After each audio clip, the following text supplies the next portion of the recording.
Hola everybody and welcome to this new series of videos in the GMS Magazine channel. This is the top 2 tips and I'm going to tell you all about it in about 10 seconds flat.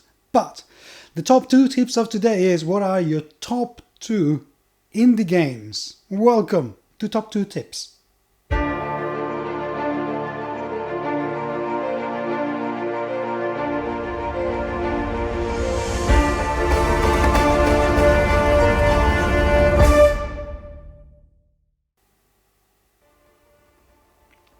This is an initiative that I've started so I could actually share something with other YouTubers. I'm not going to do this alone. I already have 4 or 5 people who are going to be hopping in and out of these videos to give the top 2 tips on myriad subjects. And I would like to hear from you. I would like to have you on board. And I will explain how you can do that, how you can join in at the end of the video. Today, the first of this series is going to be about indie games. What are our top 2 indie games? This is a little bit of a tricky question to ask. What constitutes an indie game? Because there are some interesting games made by individuals. Is it from a small company? And if so, how small?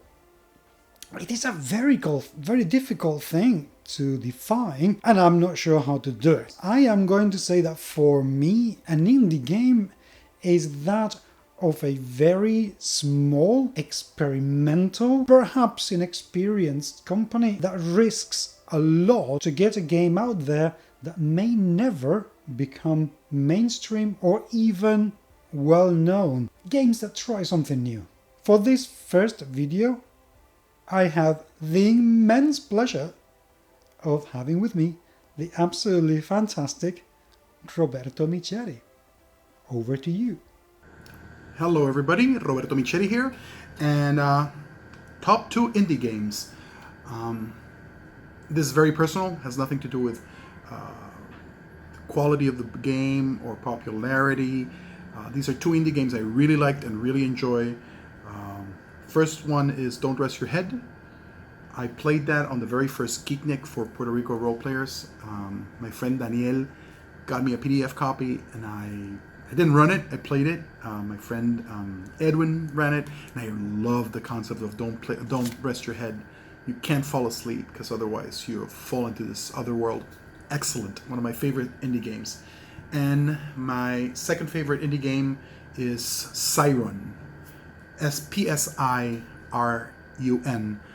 I first bought an Ashcan edition on Gen Con in 2005, 2006, first time I went there, and I loved it. I did not find out there was another edition till a couple of years ago, and I got it. It's great. You wake up not knowing how you got there. You're a psychic and you're on the run. It's a 1-session game that runs real smoothly, lends itself to lots of environments. I can't recommend them enough.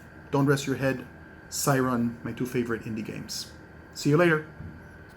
Thank you, Roberto. And yes, Don't Rest Your Head is quite a game. I think Fred Hicks did an absolutely fantastic work with Don't Rest Your Head. So absolutely well behind that recommendation. Absolutely love it. So thank you very much indeed for that. My number 2 would be Faith. Faith is a sci-fi RPG. It's ginormous. This game was created by a very small company in Spain who decided to place their bets very high. There were just a bunch of friends who had a very cool idea, and they turned it into, thanks to Kickstarter by the way, into this absolutely fantastic box that had a few issues here and there, and then they decided to turn it into this massive mega tome of absolute brilliance. Why do I consider it, even though the quality, the standard is so huge? I mean, seriously, it's so incredibly huge, because it was just a bunch of guys and they believed so much in their game that they thought, yeah, let's go for this. and it worked. So despite the fact that it's huge, that the production value is enormous, I think this is an indie thing, even for a 500 pages tome. My number one, though, goes a little bit closer to what an indie game is more universally recognized. It's the Cthulhu Hack. It's a game just written by one guy who doesn't particularly do this for a living. He's just very passionate about it. He had some absolutely brilliant ideas, and I kid you not, it gives you a pretty full Lovecraftian experience within just 45 pages. It has the rules, setting, magic, and adventure. It has absolutely everything. I literally read this book on my way back to Essen in the plane. 2 hours. Done. Trust me, it's my go-to game when I want to organize something quick, simple, that I know people are going to absolutely love. If you don't know the Cthulhu Hack yet, you're missing out. You have to take a look at it. Those are my top 2 indie games. And now, how to join? Well, I would like this to be something not just for Roberto and myself, and I have another few people who are going to join us. Dave Chapman is going to be with us for the next video, which is absolutely brilliant, but I want this to be an open space, not just for me, but for an awful lot of people out there. If you have a blog, podcast, another YouTube channel, and you want to share this information, get in touch with me. Either leave me a comment down there or find GMS Magazine in Facebook so you can send me a message.